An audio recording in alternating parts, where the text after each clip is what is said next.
others' opinions on that. I could be wrong on it, but I'll explain why a little bit, why that is.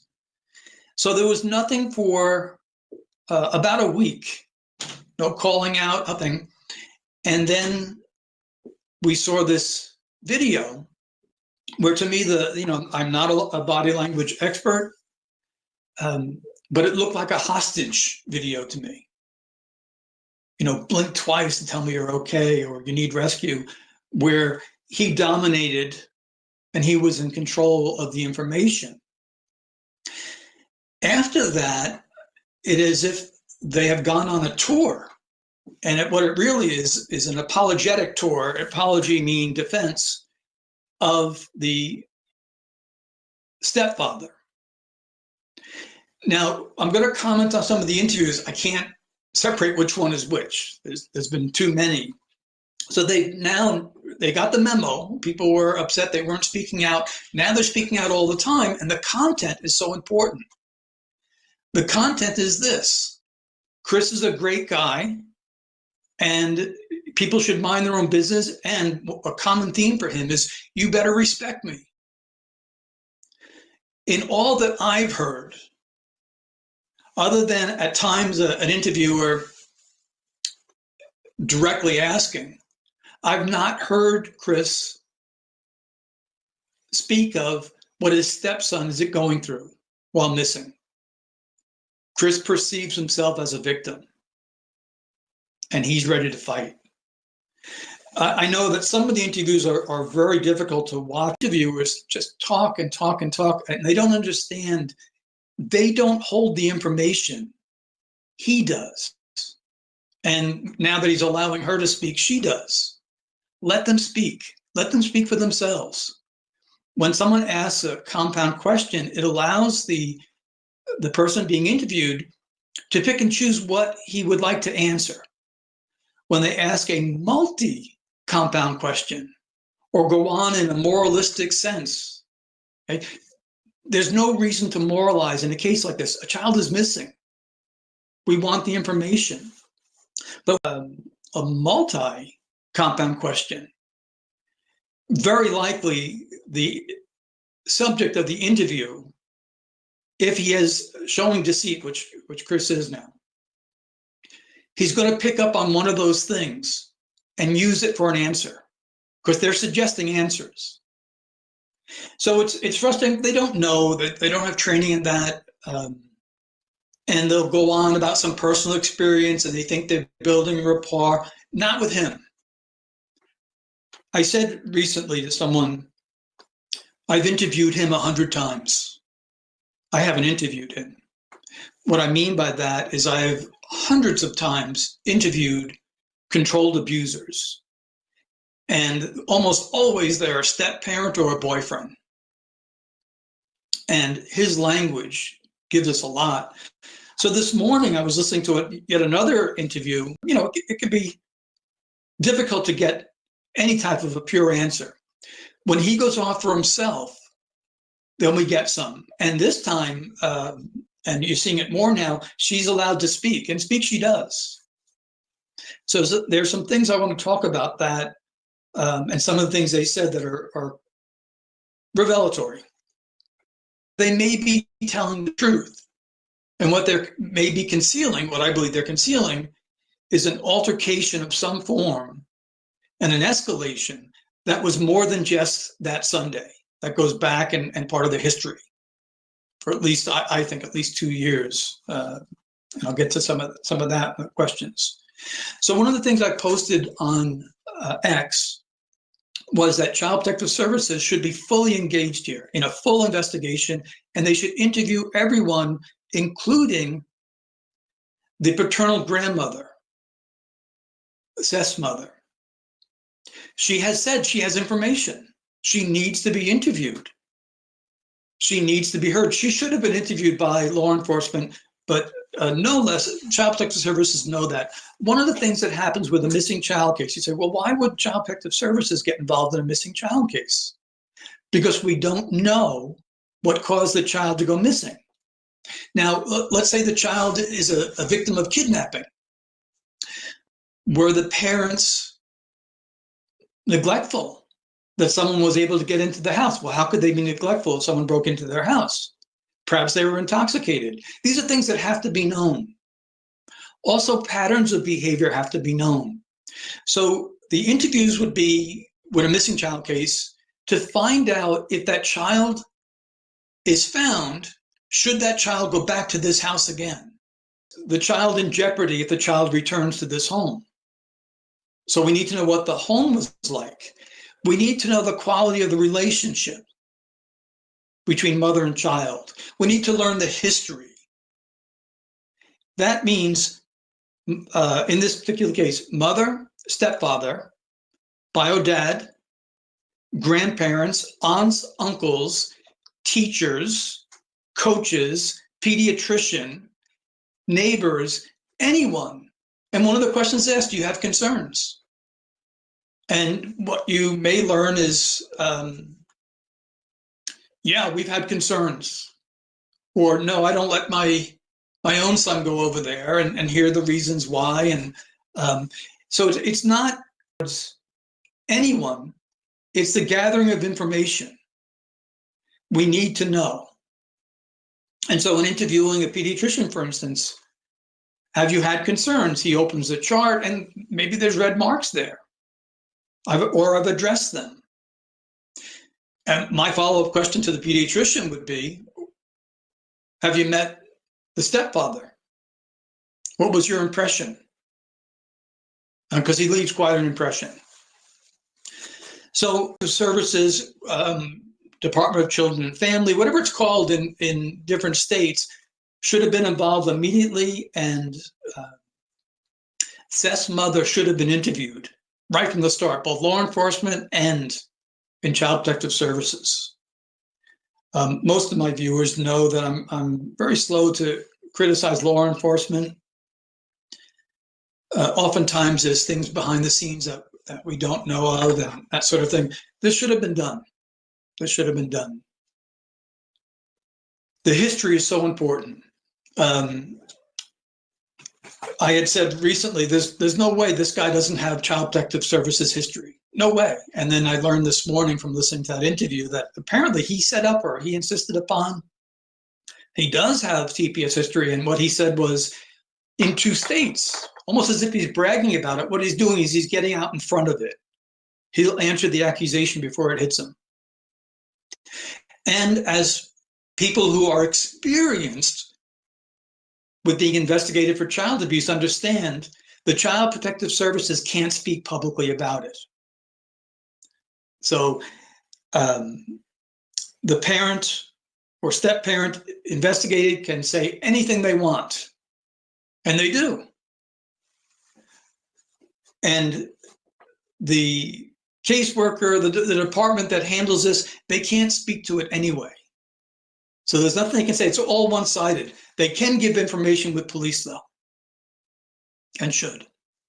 So what does the stepfather's language reveal? And one of my associates, Jenny, did an excellent job on we call it a psycholinguistic profile, a profile based on the language. And I alluded to this when I said, I've interviewed him 100 times, meaning that there's a pattern that emerges. He has the classic language of an abuser. And what I mean by classic is that it's repetitive, it's patterned, and it's easy to spot. If someone's experiencing that, they're going to know right away. Yeah, there we go. And when he was talking this, well, for me it was this morning, but maybe it was last night when it was aired, he confirmed everything that Jenny wrote about. He confirmed it.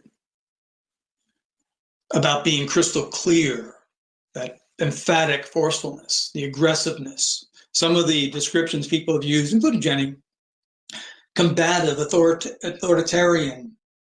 He is also acutely defensive. This is a guy that does not like to be insulted.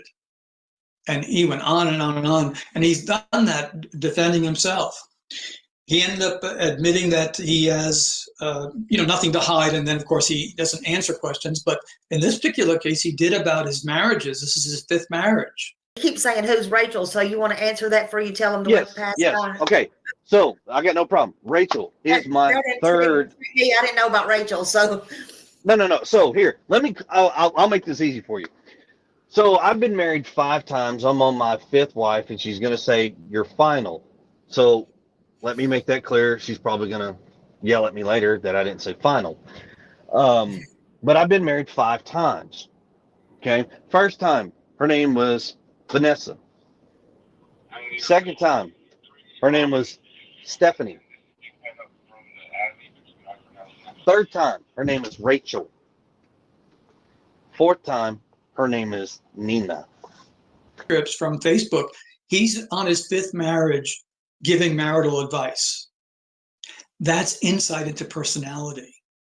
I don't care how many times he's been married. I care about this poor kid. But what matters is what he's revealing. He's had 2 that he admits up to now, at least 2 CPS investigation, or at least in 2 states. I think there might be more. At one point, he was asked about Sebastian coming between them in a sense to protect his mom. And he gave a very strong laugh. Would Sebastian ever jump between y'all? Like physically? Yeah. No.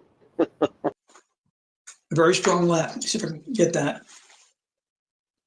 A strong laugh. And I listened to that. I said, oh, here's the tough guy. Here's the tough guy. Here's the guy that laughs off that someone would need to come between them. Oh, he's come between them. I think that might have come from the dad as he's speaking more. We also learned how much he dismisses questions that are relevant. There were intelligent questions being asked over several interviews. One question that he became very dismissive of was he was asked, do you lock your refrigerator? And he acted as if it was absurd. It was the mother talking about that all Sebastian ate was sugar, which means the glucose roller coaster for him and his dysregulated emotions.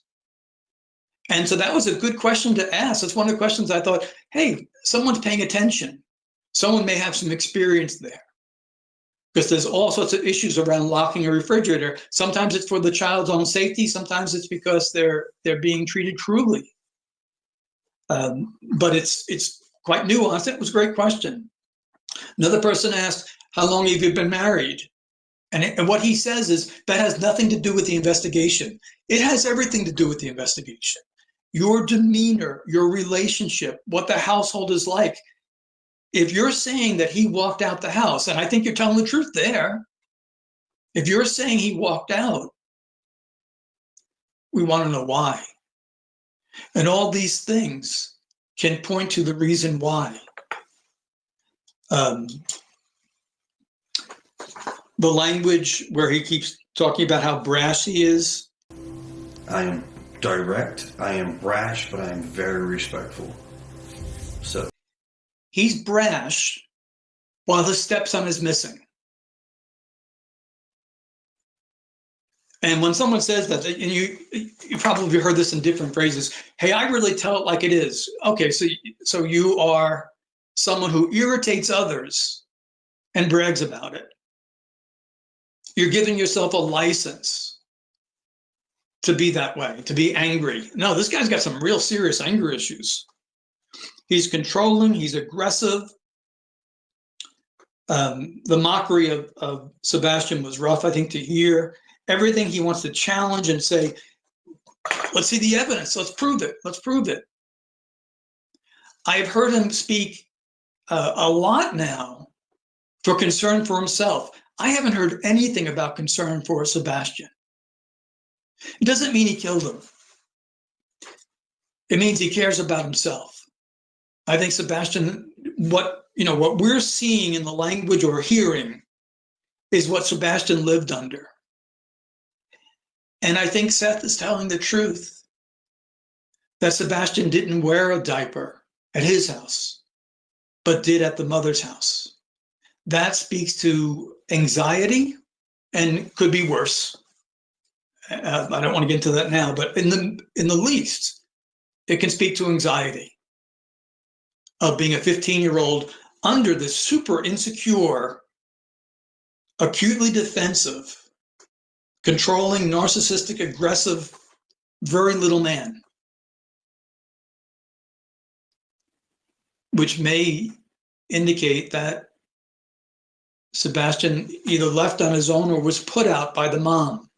I'm not beyond that one yet. Let me give you a reason. It's a hint. I don't know if it's true or not. It's a hint. I can show it to you here.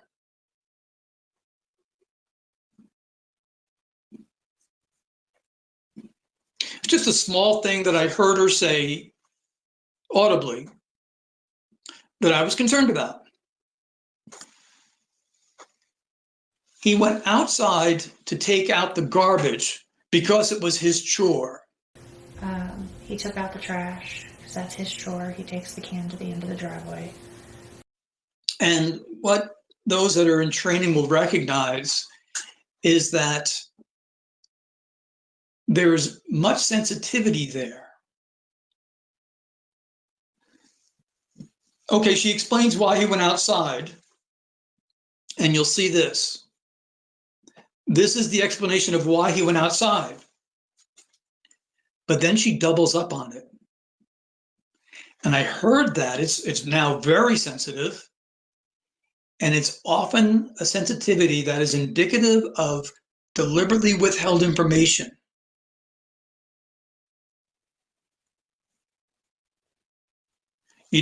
Once you told us why he went outside, we're done. You didn't have to double up on it.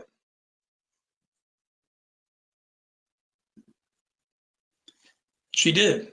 She felt the need to double up on it. And I thought to myself, did she lock him out without his shoes at the behest, I think, of the stepfather, who shows no empathy? He has shown no empathy. He may respond when he's fed something, but when he's speaking freely, when he's choosing his own words, when he is now off talking, he doesn't show empathy. Did he, on the phone, tell mother, lock him out? Is that why she has this, what we call like a hyper need to explain why he was out there? His stepson is missing. He called his stepson a liar. And Chris is the victim. CPS isn't going to answer that. So they went from not speaking to now not stop speaking. He also said on this, there's someone that does a YouTube channel that he doesn't like. And this is his theme, that he's giving these interviews to make things crystal clear, of course, the emphasis, but supposedly to get his stepson's name and face out there still. And then he says, but he won't do an interview with this one fellow because he's making money off it. And you see in some of these interviews, thank you for your $10. And, you know, it seems like a televangelist type of deal. And it's distasteful.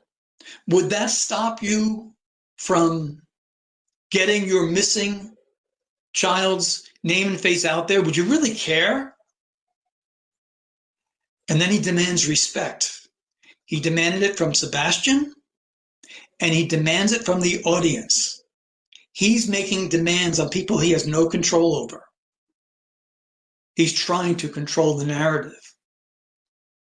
So my is that he got locked out of the house, and both are responsible.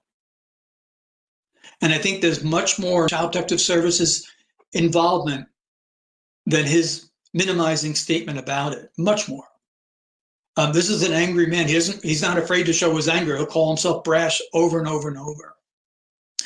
The one thing I found that was quite scripted was the mother is really good at repeating.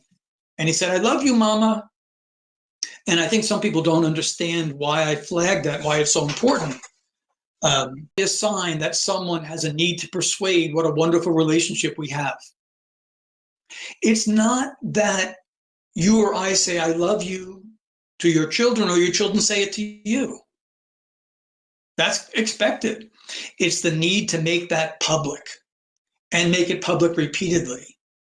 So I can say, and he said, "I love you, Mama," and then totally forget about supposedly searching the house and getting in the car and driving around. Because the priority is self-defense. I think they caused his disappearance because an abusive household that he was raised in. He's the language of a classic abuser.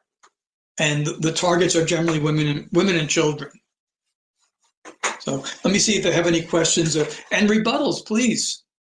Because I don't know what happened and I don't know if he's alive. Like anyone else, you lose hope.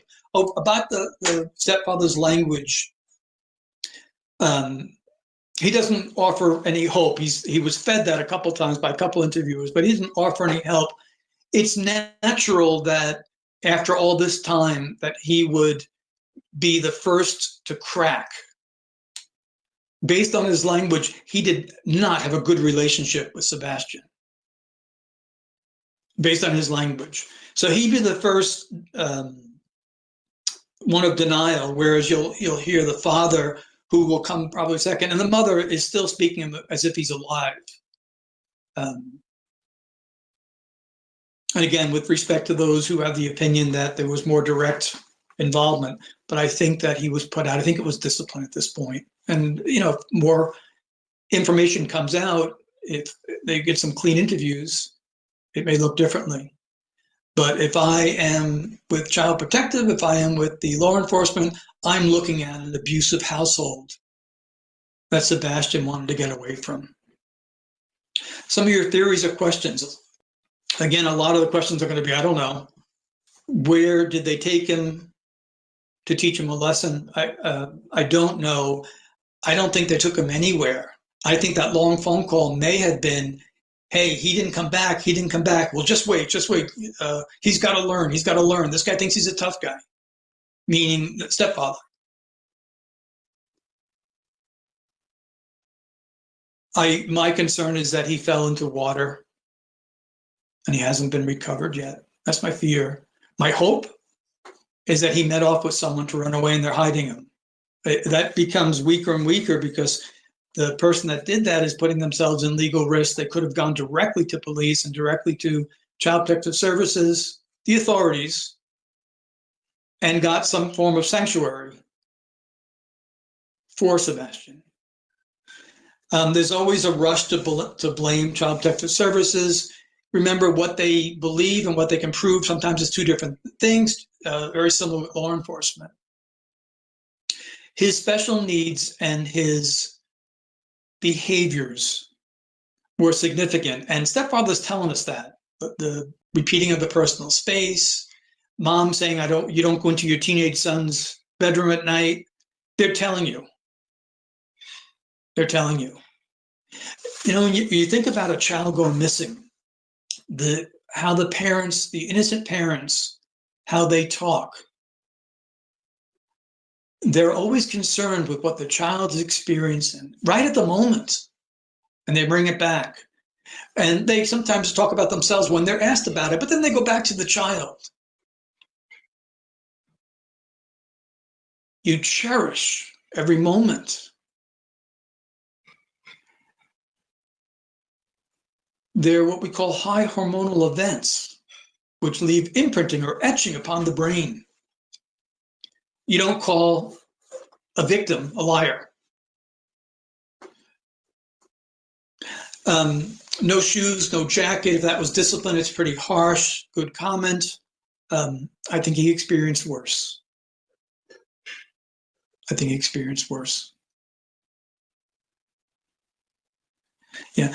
You know, when you're talking about this type of autism with a 15-year-old, so you have puberty now coming in, you have someone who's not regulated as others are. And that's why I say, no, this was not mild. If I was his bio dad, I probably would say it was mild because I can't accept how things are. And I understand how challenging that would be, how difficult, what a heavy childcare burden that must be. And he apparently wanted friends terribly, and that didn't work out. I also wonder if some of the neighbors who wouldn't let their kids go over also said, we don't want to be around that guy, Chris. That wouldn't be surprising at all. You hear of someone with that type of anger, I don't want my child, special needs or not, around someone angry. Sebastian of lying to the Child Protective Services. Regarding the neighbors, I think he was very isolated, and that could have been up. Chris is laughing. Great question. What does Chris's inappropriate laughing indicate? He is dismissive. He is very high-minded. He has a very high opinion of his own opinion. He used manipulative language. He will divert. He will pause to repeat a question, and he's not reading so much, but when he's asked that verbally, as if to dismiss it. The laughter that bothered me most was the claim, which I think came from Dad, the claim that Sebastian had to get between his mother and stepfather, of which this guy says he had to call me Mr. Chris. Does not call me father. He doesn't say it. He calls me Mr. Chris. I think that was high-minded dismissiveness. Also, I think it was probably insightful to what Sebastian experienced. Yeah, I think there's quite a story to tell about New Mexico. A great point by Jason. Jason, Peter, although you've mentioned you hope he's with someone hiding him, I also hope, and he's not with someone with darker intentions. Well put, Jason, and that was some of the thoughts with Summer Wells, which she trafficked.